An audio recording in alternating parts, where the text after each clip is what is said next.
The Syrian army abandoned its last base near the northern town of Sarakat after a fierce assault by rebels, further isolating the strategically important second city Aleppo from the capital.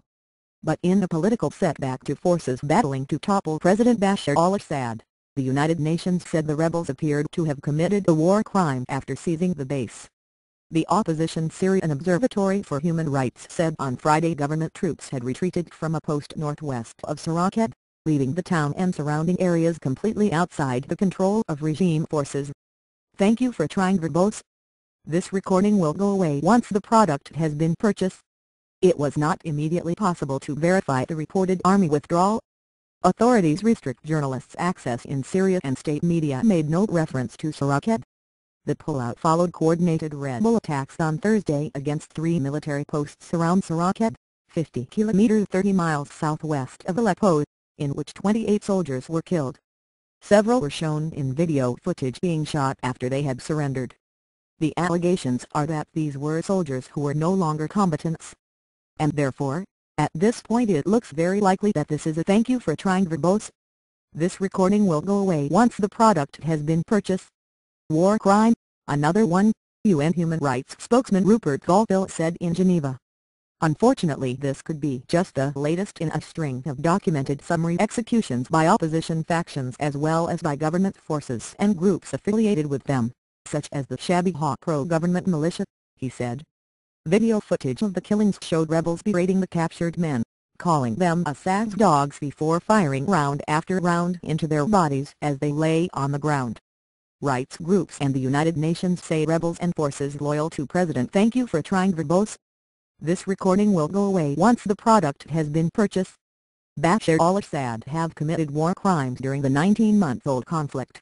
It began with protests against Assad and has spiraled into a civil war which has killed 32,000 people and threatens to drag in regional powers. The mainly Sunni Muslim rebels are supported by Sunni states including Saudi Arabia, Qatar and neighboring Turkey. Shiite Iran remains the strongest regional supporter of Assad, who is from the Alawite faith which is an offshoot of Shiite Islam. Strategic below Sarakat lies at the meeting point of Syria's main north-south highway, linking Aleppo with Damascus. Thank you for trying verbose. This recording will go away once the product has been purchased. And another road connecting Aleppo to the Mediterranean port of Latakia, with areas of rural Aleppo and border crossings to Turkey already under rebel control. The loss of Sarakat would leave Aleppo city further cut off from Assad's Damascus power base. Any convoys using the highways from Damascus or the Mediterranean city of Latakia would be vulnerable to rebel attack. This would force the army to use smaller rural roads or send supplies on a dangerous route from Al-Raqqa in the east, according to the observatory's director, Rami Abdel Rahman. In response to thank you for trying verbose. This recording will go away once the product has been purchased. The rebels' territorial gains.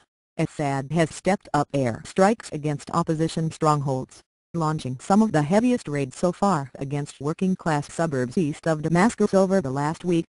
The bloodshed has continued unabated despite an attempted ceasefire, proposed by Joint Arab League envoy Ladar Brahimi to mark last month's Muslim holiday of Eid al-Adha.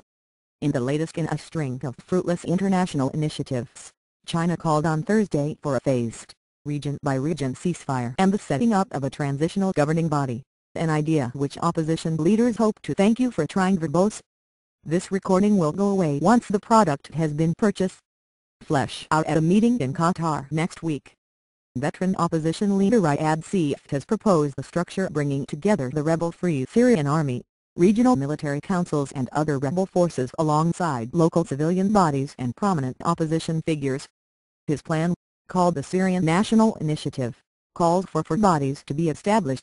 The initiative body, including political groups, local councils, national figures and rebel forces, the Supreme Military Council, the Judicial Committee and a transitional government made up of technocrats. The initiative has the support of Washington. U.S. Secretary thank you for trying verbose. This recording will go away once the product has been purchased. Of State Hillary Clinton called on Wednesday for an overhaul of the opposition, saying it was time to move beyond the troubled Syrian National Council. The SNC has failed to win recognition as the legitimate representative of the Syrian people and Clinton said it was time to bring in those on the front lines fighting and dying.